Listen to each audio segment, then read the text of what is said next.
Hoy día vamos a hablar de la unidad 3 en el tema 19, correspondiente a lo que se refiere sexología médico-legal, su primera parte. En este tema hablaremos de los hechos punibles contra la autonomía sexual, que incluyen la coacción sexual, el abuso sexual, el acoso sexual, la violación, el estupro, en lo que se refiere a la legislación, los conceptos básicos, y la labor médico-pericial del médico forense en cuanto al diagnóstico médico legal, del acceso carnal, en cuanto a las diferentes situaciones, el peritaje que se realiza y la diferencia entre escotadura congénita y desgarro. Para comenzar, vamos a decir que estos hechos punibles contra la autonomía sexual se encuentran en el capítulo 5 y describe los tipos penales que son admitidos en cuanto a las conductas en contra de la autonomía sexual. Y son formas de delincuencia que atentan contra la libertad sexual, que vendría a ser el punto principal de la protección de esta serie de articulados, ¿verdad? Y suponen una intromisión ilegítima por parte del autor en esa esfera de la libertad que tiene toda persona para llevar a cabo actos sexuales de una forma libre, consensuada con la pareja, de la manera que ella quiera, en el momento que ella quiera, de la forma que ella quiera, cambiando si es que quiere de la modalidad sexual que quiera, es decir, de la libertad en cuanto a su autonomía sexual. Entonces la doctrina define en abstracto la libertad sexual como la facultad del ser humano de determinarse autónomamente en el ámbito de la sexualidad. Esto es, en el ámbito de la actividad vinculada al impulso venéreo, de su excitación y de su satisfacción. Esta libertad sexual está integrada por la posibilidad real de elegir libremente, pues, por sí mismo, de practicar o no el sexo y con quién practicarlo, así como la opción también de qué tipo de sexo lo va a realizar y en qué momento. En definitiva, elegir un compañero sentimental para practicar esa actividad sexual, si es que lo quiere. Y la posibilidad de manifestar un rechazo sin condicionamiento a aquellas proposiciones u opciones sexuales que no le agraden. La indemnidad sexual, sin embargo, es un concepto análogo y paralelo a lo que es la libertad sexual. ¿Cuándo tenemos libertad? Cuando podemos decidir conforme a esa libertad cómo queremos tener sexo, ¿verdad? Con quién lo tenemos que tener sexo. Sin embargo, la indemnidad sexual se refiere a aquella persona que no tiene esa potestad de decidir aún ya sea por su inmadurez o por alguna enfermedad mental que tenga, que no puede él por sí mismo decidirlo, pero él también debe ser defendido en cuanto a esa sexualidad. Por ello se denomina indemnidad sexual, que es definida como el derecho de menores y personas con discapacidad a no ser molestados, a no sufrir daño en el terreno sexual. Aunque en rigor indemnidad significa estado o situación de quien está libre de daños y perjuicios. Entonces los términos libertad e indemnidad sexual son los núcleos de estos hechos punibles, son las dos caras de una misma moneda. Puesto que en algunos casos se lesiona o se pone en peligro la libertad sexual, mientras que en otros esa libertad no puede afirmarse que exista, puesto que la persona que tiene se reserva esa libertad son las personas que tienen poder de decisión sobre sí mismas, es decir, que tienen capacidad. Y esas otras personas que no tienen capacidad, y de igual manera tienen que ser defendidas en cuanto a su indemnidad sexual. Comenzamos hablando de lo que es coacción, solamente coacción y simplemente coacción, que según el diccionario jurídico español es el delito tipificado en el Código Penal consistente en el empleo de violencia, sea de carácter físico, intimidatorio sobre las cosas, con el fin de impedir al sujeto pasivo hacer lo que la ley no prohíbe o para obligarle a hacer lo que no quiere, sea justo o injusto. Básicamente es obligar a otra persona a realizar algo o dejar de hacerlo mediante fuerza, violencia o intimidación o amenaza inclusive, contra sí mismo o contra terceros que le signifiquen torcer su voluntad. Si le agregamos la palabra sexual a coacción, estamos hablando de coacción sexual en el sentido amplio de la agresividad que pueda resultar de torcer la voluntad de una persona en cuanto a sus opciones sexuales. Entonces el sujeto activo le obliga a la víctima a la realización de alguna actividad que sufre en sí misma o algún acto sexual. En el Código Penal, en el artículo 128, está lo que llamamos de coacción sexual y violación, dos palabras anexas una contra otra, sin embargo tiene algunas diferenciaciones. Vamos a analizarlas. En cuanto al artículo 128, entonces el epígrafe del mismo ya habla de coacción sexual y violación, o sea, dos cosas. Llama la atención que sugiriendo una diferenciación de gravedad y de conducta entre el término coacción y violación. De hecho, esto existe, porque según este artículo, la coacción sexual implicaría una conducta de menor gravedad, entendiéndose esta como la descrita en el inciso primero, es decir, compelar a una persona a padecer actos sexuales con otra persona, ya que no describe la posibilidad de que el ilícito fuera recitado por más de una persona, o sea, puede ser una u otra persona, ¿verdad? O realizarla en sí misma, lo que implica torcer la voluntad de la víctima.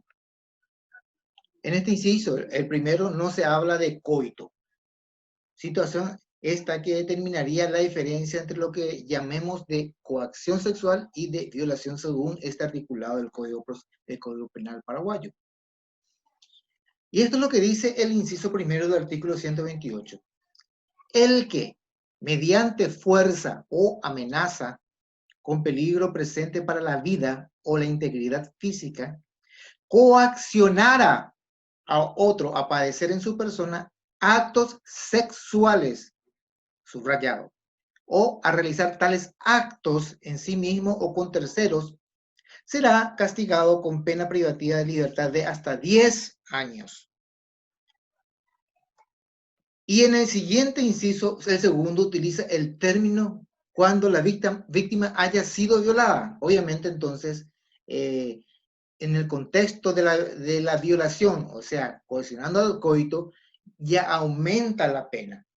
Entonces, este acceso carnal que implica el coito, que es un término más acertado, es el acto agravante por el cual se aumenta el marco penal. Y así dice el inciso segundo.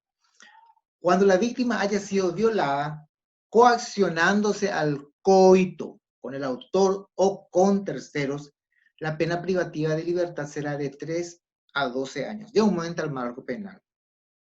Por tanto, violación es acto sexual con acceso carnal, realizado en contra de la voluntad de la víctima mediante violencia, intimidación y o amenaza.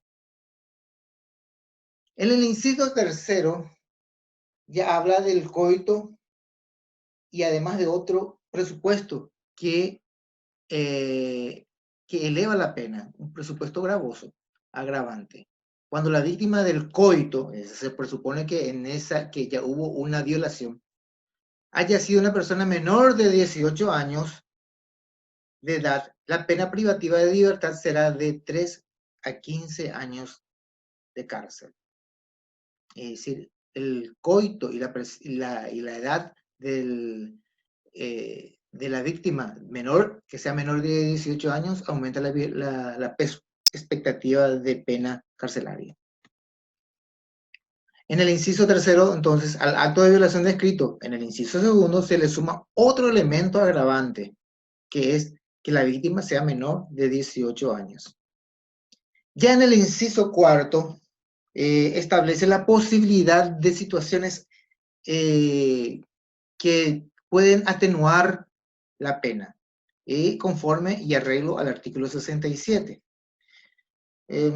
Someramente podemos decir que circunstancias atenuantes especiales pueden ser cuando por remisión expresa de este artículo la ley ordene que permita atenuar la pena, se aplicarían las siguientes reglas. 1. La condena a una pena principal no podrá exceder las 3/4 partes de su límite legal máximo. 2. El mínimo de una pena privativa de libertad se reducirá. 3. A 2 años en caso de ser 5 o 10 años y a 1 año en caso de ser de 2 a 3 años. Y en el segundo punto, cuando por remisión a este artículo la ley permita atenuar la pena según el prudente criterio del juez. Este podrá hacerlo hasta su límite legal mínimo o sustituirla por una pena de multa. Son las posibilidades en cuanto a las atenuaciones de las penas. Hablamos de 4 incisos ya. Vamos al quinto. Normalmente nuestro código no se acostumbra a definir las cosas como lo hace en este artículo.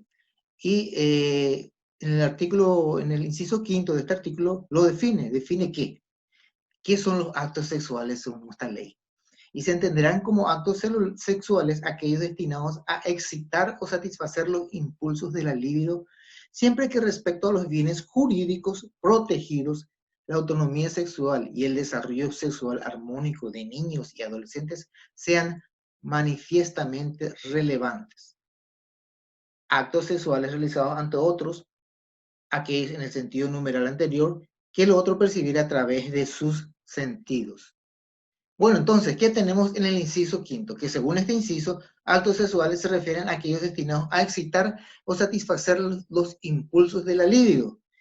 Y aquí viene una condición. Siempre que, respecto a los bienes jurídicos protegidos, la autonomía sexual y el desarrollo sexual armónico de niños y adolescentes sean manifiestamente relevantes. Bueno, estos bienes jurídicos no pueden estar sujetos a una apreciación de significancia en cuanto a la relevancia o no de un acto por parte del juez. ¿Qué quiere decir? Si para la víctima un acto puede ser manifiestamente relevante, sin embargo, para el juez puede significar que no sea tan relevante. Bueno, entonces es relativo. ¿Qué quiere decir? ¿Qué podemos concluir con esto? Que la relevancia se debe investigar en la psiquis de la víctima porque es la víctima la que sufre este tipo de ataque, ¿verdad? No es el juez. Y no debiera ser un condicionamiento para que se cumpla el tipo penal si de por medio objetivamente ya se consumó la conducta típica a realizar tal acto sexual con fuerza o con amenaza, con peligro presente para la vida o la integridad física, tal como se lo señala en el artículo, en el inciso primero. Es como decir que no importa si se haya consumado la conducta ilegal descrita, sino que se debe compadecer si es o no relevante. Bueno, pasemos al abuso sexual. ¿Qué es el abuso sexual? Es el contacto en las zonas sexuales en una persona sin su consentimiento, pero también sin violencia o intimidación. ¿Qué pasa acá? Se vulnera también la autonomía sexual, pero no por causa de violencia, intimidación o amenaza. Por ejemplo, puede haber manoseo, palmadas, toqueteo en zonas sexuales hechas por sorpresa. No hay violencia de por medio, sino que se aprovecha probablemente de la indefensión o de la supremacía de autoridad. Y esto es lo que hace que el abuso sea una acción en contra de la sexualidad de la persona, pero sin violencia. La persona víctima de abuso, de hecho, entonces está vulnerada a la voluntad. No es que la persona quiera que sea abusada, la persona no desea ser abusada, pero tampoco nos usan la violencia. Está vulnerada a la voluntad. ¿Por qué? Porque está en una situación de indefensión. Asimismo, el artículo 130 habla del abuso sexual en personas indefensas. Y reza, el que realizara actos sexuales, recordemos que actos sexuales está descrito en el inciso quinto del 128. En otra persona que se encontrase en estado de inconsciencia o que por cualquier razón estuviese incapacitada para ofrecer resistencia, será castigado con pena privativa de libertad de hasta 3 años. Entonces el tope es 3 años en abuso sexual en personas indefensas. Segundo, si los actos sexuales con personas se encontraran en condiciones referidas al inciso anterior, comprendieran el coito, acá viene el agravante, en el inciso segundo, la pena privativa de libertad podrá ser aumentada hasta 10 años. Y en el inciso tercero habla nuevamente de la atenuación con respecto y arreglo al artículo 67. Ya el artículo 131 habla del abuso sexual en personas internadas. El que en el interior de una institución cerrada o de parte cerrada de una institución realizara actos sexuales con internados bajo su vigilancia o asesoramiento, o dos, hiciera realizar a la víctima tales actos en sí mismo o con terceros, será castigado con una pena privativa de libertad de hasta 3 años o con multa. Y el inciso segundo habla del agravante. Cuando el autor fuese un funcionario, la pena podrá ser aumentada a una pena privativa de libertad de hasta 5 años. Ahora apartamos lo que es el acoso sexual. Hace unos días, una semana y poco, tuvimos una situación de este tipo que fue muy mediatizada, que es la situación de un toqueteo de un sacerdote de limpio en una catequista. Y el resultado de la sentencia, según los jueces, es que absolvió de culpa al sacerdote, a pesar de que el sacerdote haya aceptado la posibilidad de que hubo un toqueteo en sus pechos. Bueno, vamos a analizar entonces esa situación conforme a este articulado que es, y que hablamos cuando hablamos de acoso, que es el hostigamiento a otra persona a obtener favores sexuales aprovechándose de su autoridad o influencia. De hecho, se diferencia el abuso sexual y de la coerción y violación por el hecho de que no hace falta que exista acto sexual. Es decir, el acoso sexual no implica acto sexual, solamente la hostigación propiamente dicha a tener relaciones sexuales, a tener un acto sexual, la hostigación a tenerlo, no el hecho de haber tenido un acto sexual. Entonces no hace falta que el acto sexual se consuma para que pueda configurarse esta situación. Solo debe ser probado que, punto 1, hostigamiento. Y punto 2, la relación de dependencia de autoridad. Y dicho de esta manera, el artículo 133, que habla del acoso sexual, le escribe esta situación. El que con fines sexuales hostigara a otra persona, abusando de la autoridad o influencia que le confieren sus funciones, será castigado con pena privativa de libertad de hasta 2 años. Y en estos casos se aplicará lo dispuesto en el artículo 59, que no nos interesa mucho. Y por cierto, la persecución penal va a depender de la instancia de la víctima. Pero vayamos a desmenuzar dos términos que están aquí en este artículo. Primero, el término acoso y segundo, el término hostigar. Según el diccionario, acosar implica perseguir sin darle tregua, sin descanso, sin nada, ya no quiero, bueno, pues te acabo, no. Continúa viendo hasta querer obtener esa situación. Puede ser repetitivamente en el tiempo, sin interrupción o con interrupciones una vez, después otra vez, después otra vez. Es apremiar de forma insistente. La insistencia es lo que hace al acoso. ¿Y qué es hostigar? Prácticamente la misma cosa. Incitar con insistencia a alguien para que haga algo. Entonces, el acoso sexual es esa actividad insistente de tener un acto sexual con otra persona, abusándose de su autoridad. ¿Qué fue lo que pasó en esta situación que fue muy mediatizada en estos días?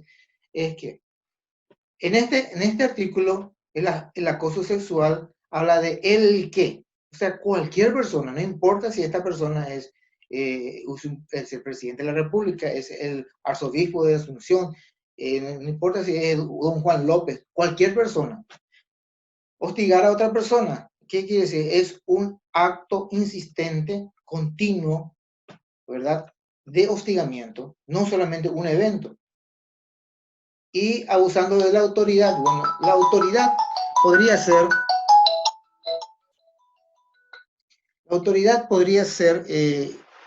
una autoridad laboral, un jefe. En este caso es un sacerdote contra contra una persona también que trabaja en el ámbito de la religión, una catequista. Si podemos definir una influencia, esa influencia es bien religiosa. Sin embargo, esa influencia religiosa, si lo tomamos hoy día y lo comparamos, esa influencia religiosa con hace unos 50 años, vamos a ver que es diferente. Actualmente la situación es tal que hay una especie de libertad, a pesar de que la religión continúa siendo una situación así verticalista, ¿verdad? Pero hay una suerte de libertad de las personas en cuanto a sus decisiones y de acatar ciertas reglas religiosas. Por lo tanto, tampoco es tanta autoridad religiosa. Sin embargo, lo que se ha visto en esta parte de la historia es una respuesta, un repudio, un rechazo a esa actitud, más porque fue un sacerdote que porque fue una persona que no tiene una ascendencia religiosa para con la víctima. Entonces, ¿qué fue la exponencia? Fue un fallo dividido, era 2-1, y el fallo habla de que no hubo tal hostigamiento como se manifiesta en el artículo 133, porque fue una situación aislada, no fue una cosa continua.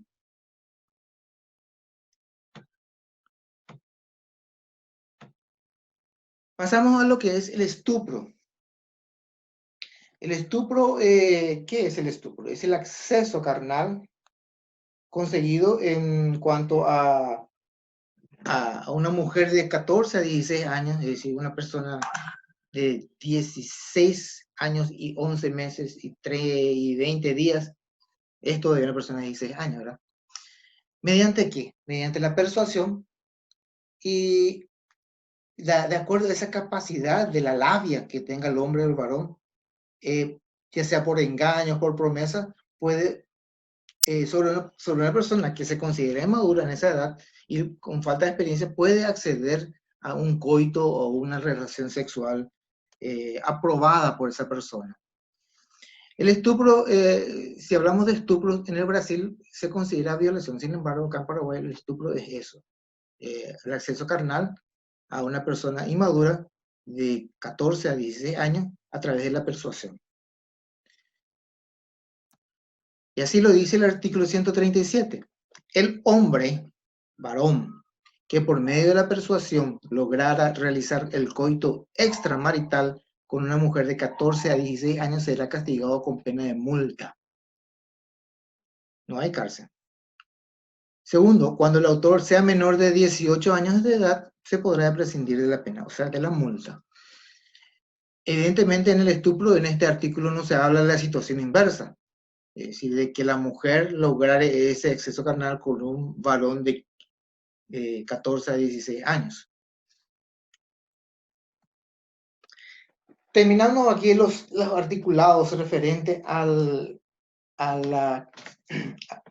los actos sexuales, a las situaciones en donde se ve vulnerada la libertad de elección sexual. Entonces tenemos el acceso carnal abusivo, tanto en la mujer cuanto en el hombre. Y en la mujer tenemos por las vías vaginal, anal, y en las que tienen por vía vaginal, pues obviamente aquellas que ya hayan sido defloradas y las que no han tenido nunca relaciones sexuales. ¿Qué pasa en el caso de la mujer? En el caso de la mujer, el diagnóstico médico legal comprende, uno, el examen psíquico de esa persona, tendiendo a determinar su estado mental, tanto previo como posterior al acto. Y el examen físico, que incluye un examen general, la persona en todo su cuerpo, tendiente a determinar la edad aparente y las lesiones el tipo de lesiones, de la edad aparente de estas lesiones y el tipo de lesiones. Y por otro lado, el examen ginecológico. En este caso, el examen ginecológico deberá realizarse con muy buena iluminación. Son buenas las condiciones para realizar ese examen, ¿verdad? Una vez visible el orificio de entrada de las vías genitales, se ha llamado por los anatomistas conducto vulvar de forma infundibular. En el fondo aparecerá el himen desplegado y distendido, que puede estar intacto o también puede estar desgarrado. ¿Qué es el himen? Es una pequeña membrana fina mucosa que se extiende desde las paredes vaginales, de la periferia de la pared vaginal hacia el centro, y que forma una especie de diafragma completo o incompleto, pequeño en el límite de separación entre el canal vaginal con la vulva. Estos hímenes se describen como típicos y atípicos. Los típicos son semilunar, anulado y labiado, y los atípicos son los biperforados, cribiforme e imperforado. Aquí tenemos los típicos, el himen anular, que tiene un orificio central, o sea, ese repliegue membranoso no llega a cerrarse completamente, sino tiene un pequeño orificio central. Y los puntos débiles son el punto de la hora 2, hora 5, hora 6 y hora 10, porque eso se examina de una manera, como una posición de parto, ¿verdad? Entonces tenemos eso como las agujas de un reloj para poder identificar las zonas lesionadas. En el himen semilunar, sin embargo, este orificio central no es tan central, sino es más superior, está hacia la parte superior, dejando la parte inferior, es decir, hacia la hora 6, esa membrana incompleta, ¿verdad? En forma de una semiluna. Y tan como los puntos débiles son en la hora 4 y en la hora 8. También tenemos el himen labiado, cuando este orificio no es muy redondeado, sino es fino, es longitudinal, de delante para atrás, y tiene una membrana a cada lado de ese orificio. Por eso es como si fuesen labios. Y los puntos débiles son la hora 6 y la hora 12. Aquí tenemos una serie de hímenes, entre ellos los atípicos, como está este segundo, que tiene biperforado, acá cribiforme, o sea, muchas perforaciones. Acá tenemos el himen ya con una destrucción, pequeños colgajos. Este es un desfloramiento. Y hablando de desfloramiento, en esta mujer desflorada, no virgen, no aquella que nunca haya tenido una lesión himeneal por cuenta de una relación sexual, digamos, normal, este elemento está ya desfigurado, ya no es más lo normal. Y surgen otros elementos para establecer el acceso carnal reciente y tardío. A pesar entonces de que ella estaba desflorado, aún se puede establecer un acceso carnal, principalmente el reciente, porque el tardío a veces tampoco se puede establecer. El himen entonces, debido a su estructura y a la preponderancia de un tipo de tejido, pueden haber himen tenues, muy elásticos, otros resistentes. Tenues es que no la membrana es muy fina. Elástico es que cuando tiene esa capacidad de estirarse y deformarse y volver a retornar a su forma habitual. Cuanto menos elástico, más resistente sea el himen, es más posible que haya desgarro. Entonces, ese desgarro implica la defloración de una mujer que haya sido virgen hasta ese momento. Entonces, ¿qué es el desgarro? Es el resultado del acceso carnal de la mujer virgen que implica una ruptura de esa membrana himeneal.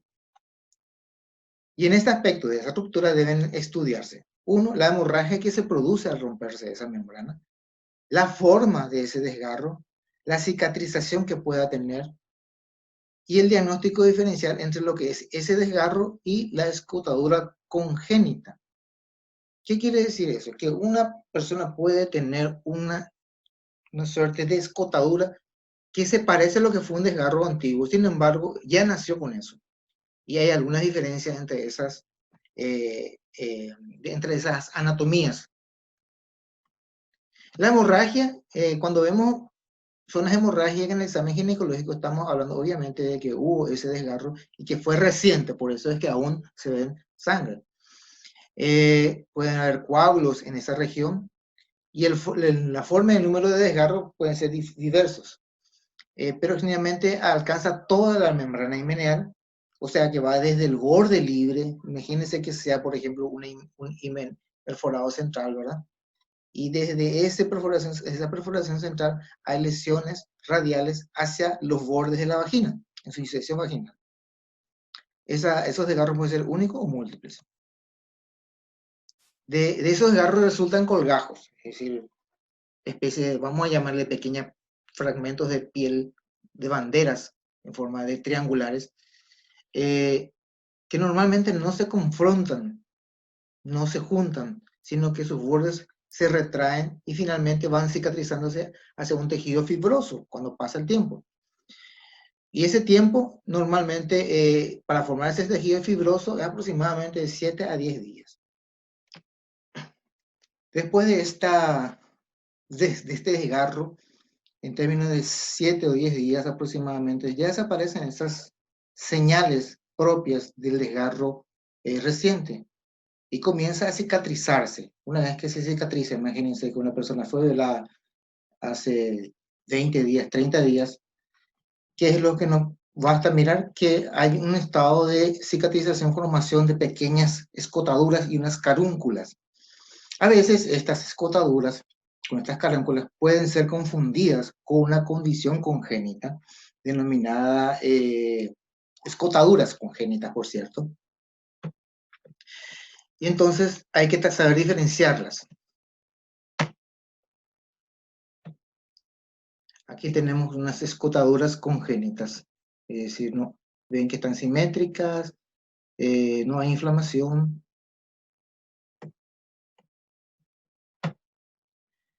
Entonces, en la evaluación de una persona que dice ser virgen o que fue virgen hasta el momento de hace unos 20 días que tuvo un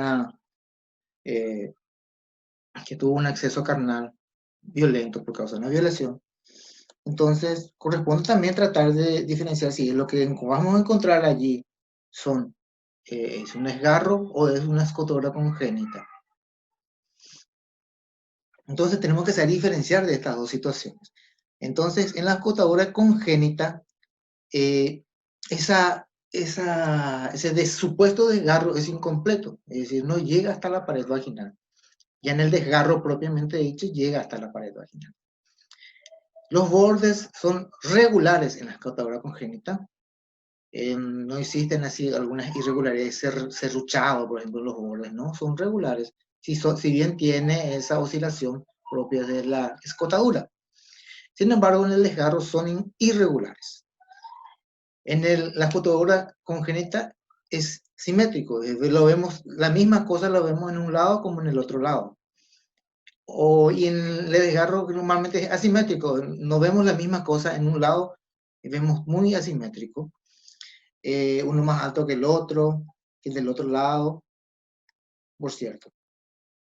Y principalmente desde un punto de vista ya anatómico, no le vamos a quitar una parte de esa escotadura para saber, pero si alguna vez tengamos que hacer una evaluación en una persona que haya sido violada, violentada y con acceso carnal y querríamos saber si eso es una escotadura o es un desgarro, entonces se pueden hacer evaluaciones histológicas de ese epitelio que tiene esa parte del himen, ¿verdad? Y en la escotadura congénita vamos a ver que es una recobertura por epitelio pavimentoso sin ningún síntoma de cicatrizal, de fibrosis y compañía. Sin embargo, en el desgarro sí vamos a ver esa fibrosis y vamos a ver esa retracción que existe en el borde de ese himen. Tanto los desgarros como las escotaduras deben ser descritos consignando su ubicación según el cuadrante del reloj. Es decir, la persona está en posición ginecológica. ¿Saben lo que es posición ginecológica? Espero. Y con las piernas flexionadas, boca para arriba, y vamos a constatar la parte genital y dividirlos en cuadrantes conforme a la esfera del reloj. Entonces, y las lesiones o los desgarros los vamos a describir en horas por ejemplo, en la hora 5, en la hora 7, en la hora 9, para poder facilitar la descripción. Pero a veces ese desgarro es reciente y demuestra cierto tipo de signos, sintomatología, signología, y algunos son desgarros antiguos. No obstante, haya habido un desgarro antiguo, se puede también constatar otro tipo de sintomatología que puedan anexarse a un acto reciente, conexionarse hacia un acto reciente, e inclusive hacia un acto antiguo, no de muy larga data, por unos 10 días. Pueden haber aún algunas señales de violencia. Sin embargo, hay unas ciertas características en la defloración reciente. Primero, los bordes del desgarro son vivos, cruentos, sangrantes, rojos y tumefactos. Es decir, se ve el desgarro, se ve que está roto, se ve que está sangrando los bordes de ese desgarro. Y son finos, no hay ninguna reacción inflamatoria todavía. En la antigua, esos bordes están engrosados, fibróticos, y no hay sangre. En caso de la defloración reciente, los bordes del sangrado del desgarro himeneal va cicatrizando por separado a cada uno. Cada uno se cicatriza por sí mismo, ¿verdad? Pero sin embargo, en un plazo de 10 días ya se van cicatrizando completamente y ya no hay signos recientes. Cuando se retraen, hay una separación u abertura entre esos desgarros. Al afrontar en los desgarros recientes, al afrontar se produce una forma primitiva de que tenía el himen. Recuerda lo que se hubiese sido el himen si no hubiese estado desgarrado en el caso de la defloración reciente.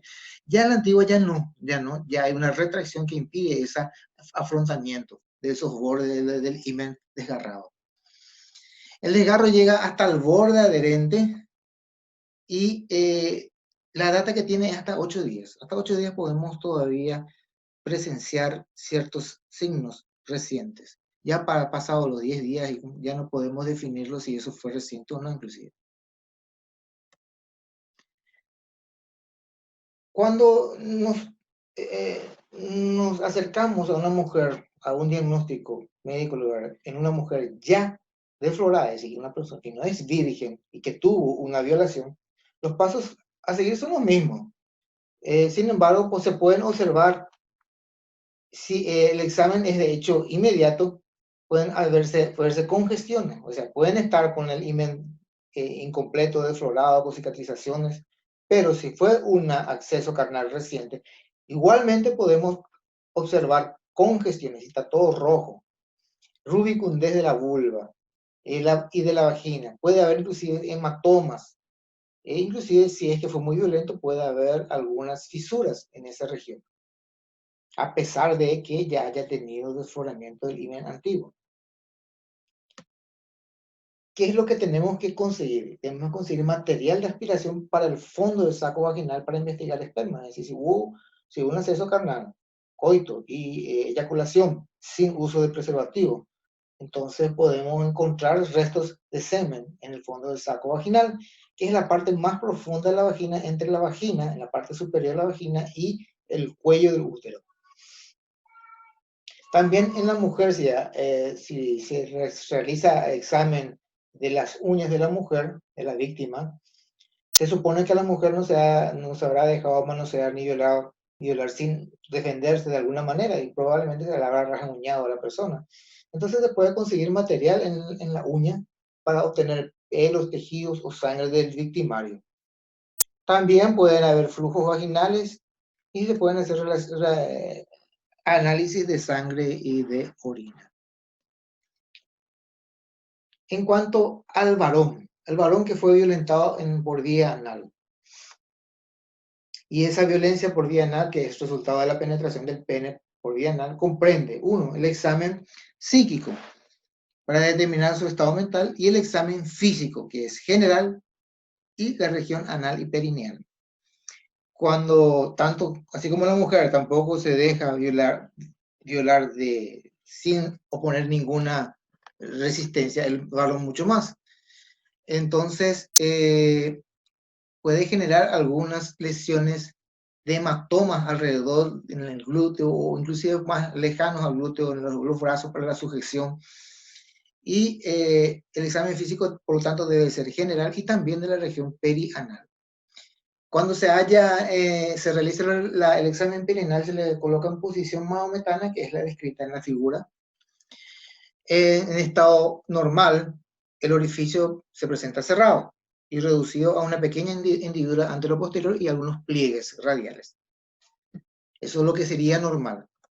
Pero cuando encontramos hallazgos anormales, cuando hay lesiones de tipo traumáticas y que también se deben considerar según la hora del reloj. En este caso, la hora 12 sería la parte posterior y la hora 6 sería la parte anterior. Podemos ver congestión, edema y rubicundez. Congestión que está muy rojo, rosadito, rojo inclusive. Y el edema es la hinchazón que puede haber en esa región. Puede haber desgarros y hemorragias. Y comúnmente esos desgarros ocurren en horas 6 y 12, que son las zonas más débiles. El orificio anal, obviamente, a través de estas lesiones, vamos a tener que estar doloroso. Puede haber lo que se llama estupor anal, es decir, una dilatación atónica como consecuencia de una dilatación brusca y violenta y borramiento de los pliegues radiales, que es una dilatación atónica. Es una dilatación en donde el ano no está cerrado, sino está semiabierto y está, si uno mete un dedo, obviamente se le pone una silocaína para poder sentir esa sensación de tensión o tonicidad del músculo perianal. Entonces se lo ve muy atónico, muy flácido, como entreabierto. Finalmente, entonces se deben establecer los signos de violencia reciente y los signos de coito anal habitual, que son la parte más crónica, de más larga data.